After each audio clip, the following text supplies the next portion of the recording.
आज सकाले के जने मते मेसेज करथिले बंधु जने जगन्नाथ गोटे सुंदर फोटो को छाड़ी कहले ये होचंती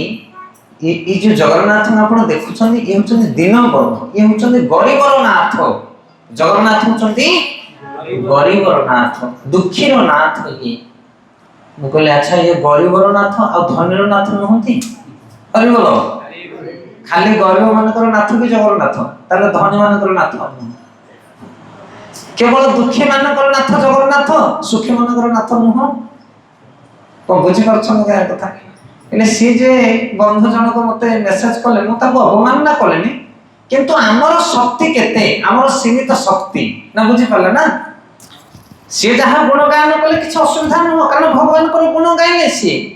तांकर दृष्टिकोण होची एया कि समाज रे गरीब लोक मान को केही पसंद करती नाही साधारण भाव एवं समाज रे आमे देखु जे जो माने दुखी लोक से मानको केही सहायता करे के इच्छा करती नाही सुखी लोक मानको पछरे सबले भीड़ थांदे लोक हो कि नहीं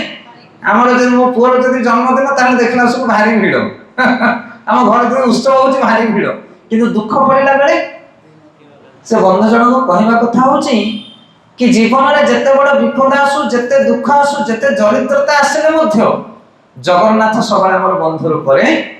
थांती एई दृष्टिकोण से कहउछंदी कि जगन्नाथ होछंदी दुखीर बंधु दुखीर नाथ किंतु ता सहित सुखीर नाथ मध्य सिए से समस्तंगर नाथ केवल जे धला धबलिया हे चिकन चाकण हे जो फ्रेश फ्रेश हे जगन्नाथ आगे बुलंती चिकन चाकण हे कि सेमाने जगन्नाथंकर प्रिय नहंती जो माने दिनहीन भाव रे बुलुछंती से माने जगन्नाथंकर प्रिय ना सेमति कहि परिबानी हम बड़ बड़ राजा महाराजा मानकर मध्य प्राण स्वरूप थिले जगन्नाथ ना नहीं युधिष्ठिर महाराज एत बड़ एकांबर चक्रवर्ती राजा किंतु से प्राण ठान अधिक भल नथिले भगवान अंबरीश महाराज से जगन्नाथ होचंदी जगतर नाथ दिनहीन पतित पामर ज्ञानी महात्मा साधु सन्थ ये जगतर समस्तंगर नाथ होचंदी जगन्नाथ सेहि पई आमे जते प्रयास कले मध्य हमर बुद्धि बल ज्ञान गारिमा को